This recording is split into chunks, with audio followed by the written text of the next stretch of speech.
This is the Video Game Votary. Show your support and hit subscribe right now.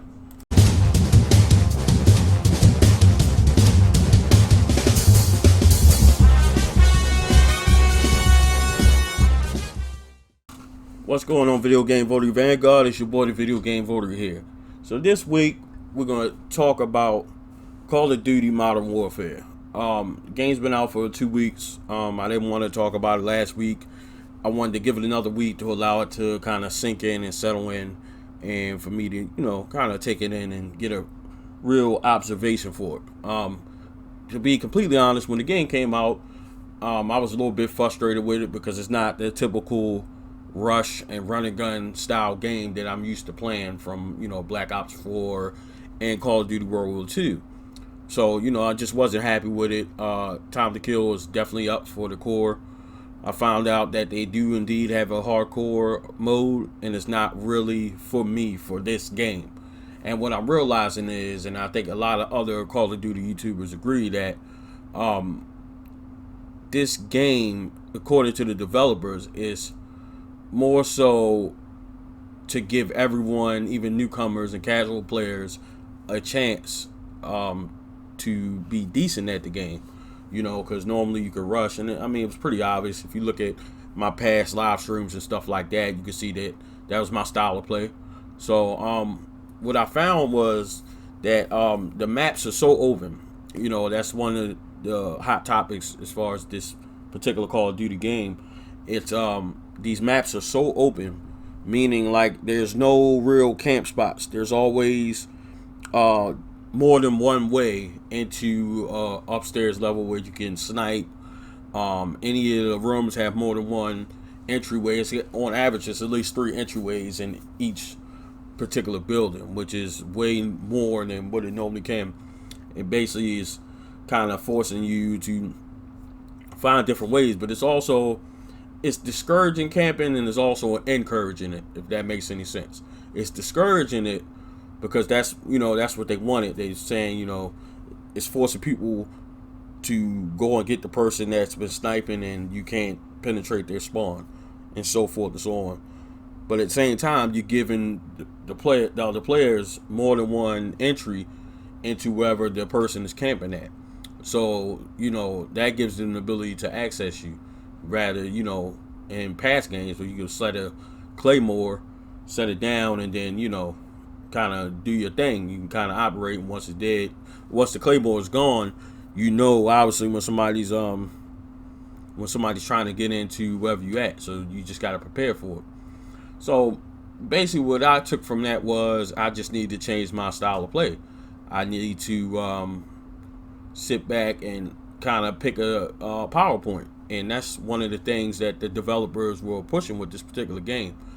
So that's what I've since taken on, is, pressing a point, not necessarily camping, but using a sniper rifle, which is something I've never done in any Call of Duty game as far back as I can remember. That just wasn't my style of play. And what I found was I'm getting less kills, which is not, I wouldn't say a given, but I'm getting less kills because I now have to be patient. But I feel that it's more satisfying to me to sit back and get those one-shot kills when I do get them. Because a lot of times it's a lot of teammate players that still running and gunning, and they're not actually seeing the enemy player. And if I'm in a position where I can look past them and stuff like that, I'm actually able to see them, which is pretty cool. So I've been finding plenty of enjoyment out of the game now, playing that style of play. And you'll see it in some of my footage that, be playing throughout this video. And, at first, I don't like the slow-paced game like that. I thought it was boring. A lot of people were like, well, you got to sit back because you get killed a lot. I never was big on kill-death ratio. I made a video about that early on in my channel. I didn't really care for KD or whatever. So, I was okay with dying, but if I got, what I felt was sufficient amount of kills, I was okay with that. But now it's more so I'm thinking about how many times I'm dying because I'm actually sitting back. So, I'm paying attention to that. And you got good matches, you got bad matches. And, so far my highest game as far as kills, I think I went 21-8, I believe, something like that. Yeah, I went 21-8. That was my best game so far. Which, for that style of play is still impressive because, if you used to playing Call of Duty, if you get sniped or you get killed, especially in core mode, that person's gonna come look for you when they respawn. It's a fact. So it's one of the things where if you're in a position where you can get them before they get you, and then you got to make it count when that time does come available to you. You got to make it count, and that's one thing that I had to adjust to in becoming a sniper as well, because the reload takes so long.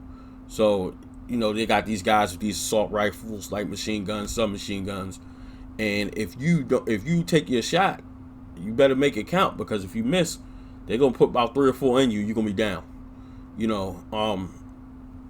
So that's another thing that I've learned, to be patient and really focus on taking my shots and try to take good shots and make it work for me. But it's still some things that I am unhappy about with the game, other than changing my play style, which I've learned to adapt. I can't say that I'm just this godlike Call of Duty player. I'm not going to take it that far. That's not true. Because I know plenty of people personally that are way better at the game than I am. But I've become more observant and more of a strategy player in the past few years, more than I had been, I'd say 2 years ago. Prior to that, I was just kind of just running and gunning and just playing the game for what it was and not really thinking of it in a strategy way. Now I kind of think I'm looking at pressure points and, sneak attacks and stuff like that. But back to what I was saying about things that I'm not happy with the game. It's something I talked about when Alpha and the Beta was out. It still seems like what I would refer to as real time, where you may shoot an enemy player, or if they kill you and you look at the kill cam, it appears that they shot you way more than what actually transpired to you dying. Where I can feel like I only got hit once, and I feel like I got a shot off, but then when the kill cam shows, the enemy player actually put like 3 or 4 shots in you. So I don't know what that is, or some kind of glitch. I don't know, but I feel like that's something that the developers need to work on and maybe send out a patch to correct that, because I know I'm not the only one that's actually seen it. I've seen people complaining about that as well. Another thing is, it seems like when you got an enemy player in close proximity, if you using your right thumbstick to turn your player, it's trying to melee attack instead of trying to run in a certain direction, or take you're trying to aim your player so you can take a shot. It's like trying to do a melee attack. It's almost like a glitch. It's like you run into an enemy player, if you guys come from different sides and meet at a certain area, it's like it glitches out. I don't know what that's about, but that's something that I've experienced more than once on more than one occasion. Outside of that, I'm not.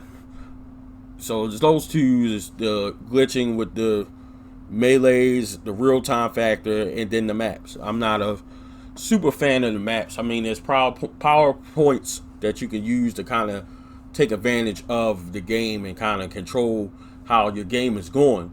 No doubt about that. There's definitely places for that. But at the same time, so many ways to get in. But it also, it's forcing you to become a better player. It's also forcing me to pick my accuracy up. That was something that I struggled with, because I was constantly running and gunning. And every now and then, depending on how the map's going, I do get down and use my light machine gun. I'll carry 2 primary weapons. So that's pretty cool. I still get, a little bit of the old style play. But for the most part, it's forced me to be patient. It's forced me to be more accurate with my shots as well. So, I would say 2 weeks in, at this point, I'm enjoying it. You got good games, you got good bad games. Good games, you got bad games.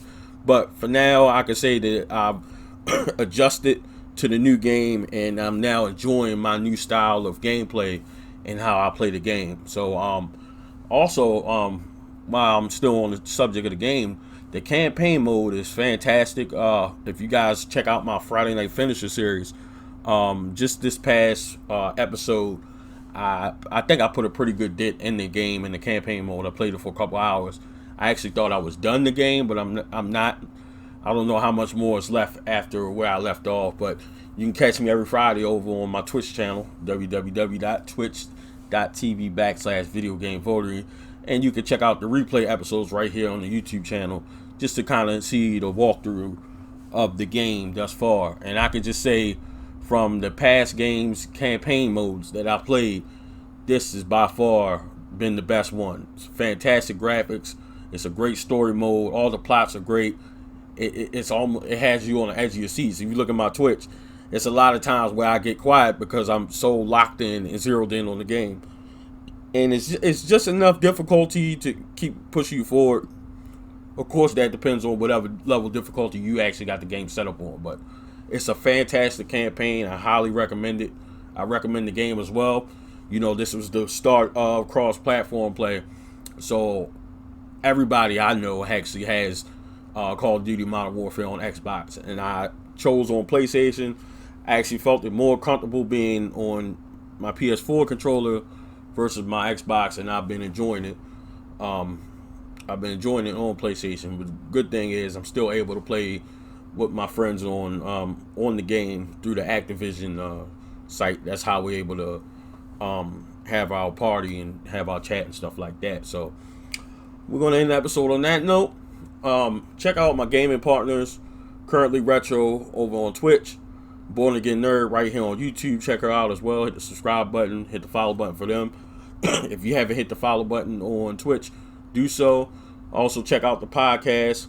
This will actually be a podcast episode because it's more of audio. And if you want to check out the visuals, of course, you'll see that right here on the YouTube channel as well.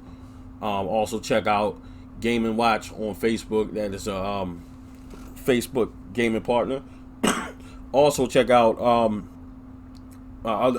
Game Eye. Shout out to Game Eye. That's the app that I use to track and keep track of my entire collection, and I'm able to make sure I don't have doubles and stuff like that. And I load each game that I buy, I load that into my library, my digital library, to keep track of that. And also shout out to Regen and White Moss Mall, located on the upper level. Shout out to them as well. If you need any retro gaming needs in Baltimore, Maryland, that's your spots, located in White Moss Mall. So we're going to end the episode on that note. This is your boy, the Video Game Votary. We out. Thank you for watching. Follow me on all social media platforms at Video Game Votary.